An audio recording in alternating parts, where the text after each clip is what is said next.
Alhamdulillahirrahmanirrahim. Rabbil nasta'in wa alhamdulillahi wassalatu wassalamu ala asyrofil mursalin wa ala alihi washabihi ajmain amma ba'd.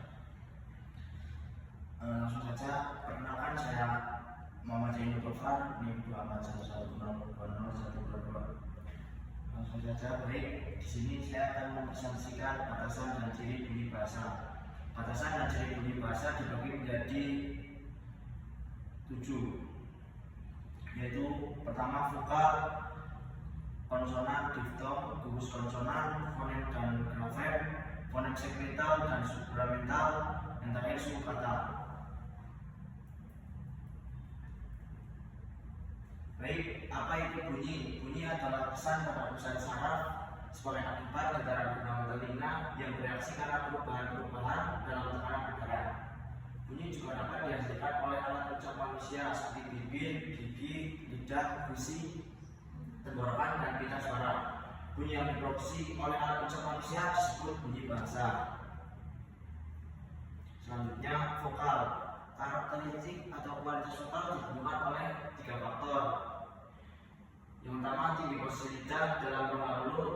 Yang kedua, bagian lidah yang berubah posisi. Dan terakhir, bentuk bibir ketika vokal itu dihasilkan. Contohnya A, E, I, O, dan U. Selanjutnya, konsonan. Konsonan adalah bunyi atau ucaran yang terjadi saat udara yang keluar dari paru-paru terhambat. Untuk menghasilkan konsonan, sekurang-kurangnya diperlukan 2 alat ucap dalam ruang mulut. Alat ucap itu diberikan atas artikulator aktif, yaitu alat ucap yang bergerak untuk membentuk bunyi, dan artikulator pasif, yaitu alat ucap yang tidak bergerak yang disentuh atau didekati oleh artikulator aktif. Penambahan bunyi konsonan biasanya dilakukan dengan menyebutkan artikulator yang digunakan seperti labio, apigo, dan lamino, yang diikuti oleh tempat artikulasinya seperti dental, alveolar, dan palatal. Diftong. Diftong adalah vokal yang berubah kualitasnya dari awal hingga akhir pada saat diucapkan. Contoh, aku pada kata berbau. Gugus konsonan. Gugus konsonan adalah deretan 2 konsonan atau lebih yang tidak dapat dipisahkan. Contohnya, GL pada kata global.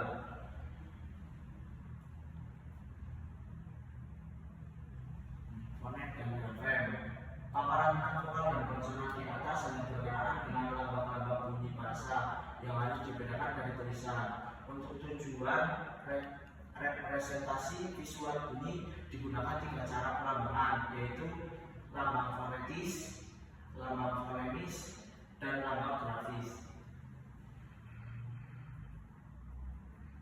Selanjutnya, fonem segmental dan supramental. Fonem segmental berfokus pada bunyi individual dalam kata sementara.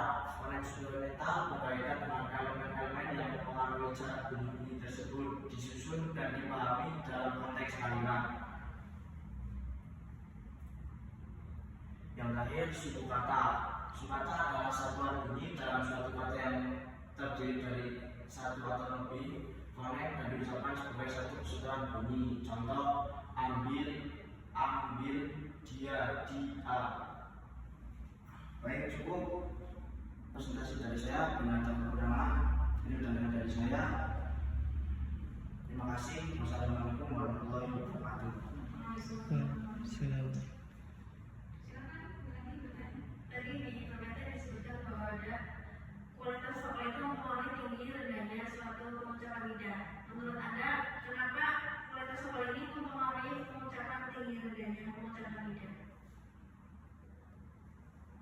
Silakan dijawab. Waktunya masih. Bisa diulang sekali. Ya, jadi kenapa kualitas vokal mempengaruhi tinggi rendahnya pengucapan lidah?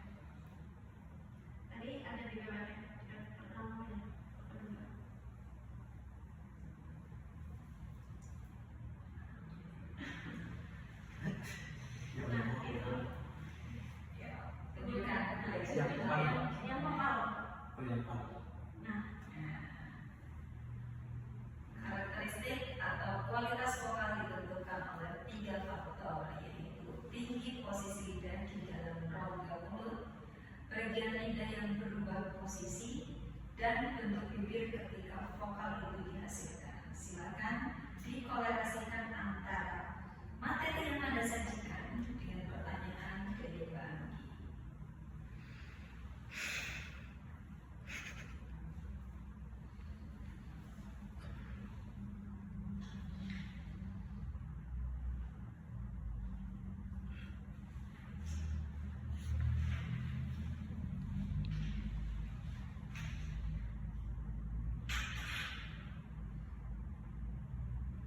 Apa ada pertanyaan? Silakan Mas Zain untuk dijawab.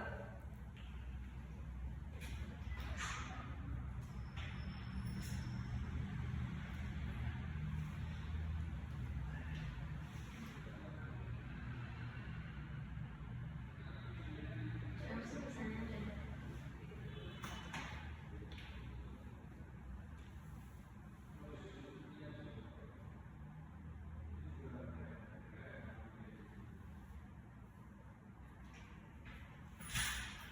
Silakan Mas Zain dijawab. Waktu terus berjalan. Berapa menit? 3 menit lagi. Silakan dijawab. Semampu musik.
Ayo Mas Zain, 2 menit lagi.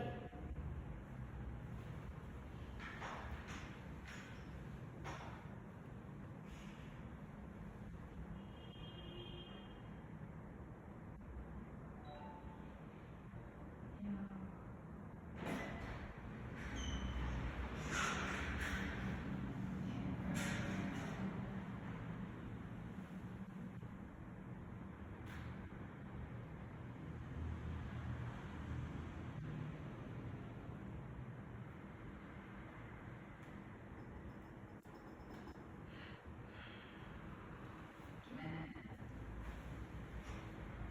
Ayo.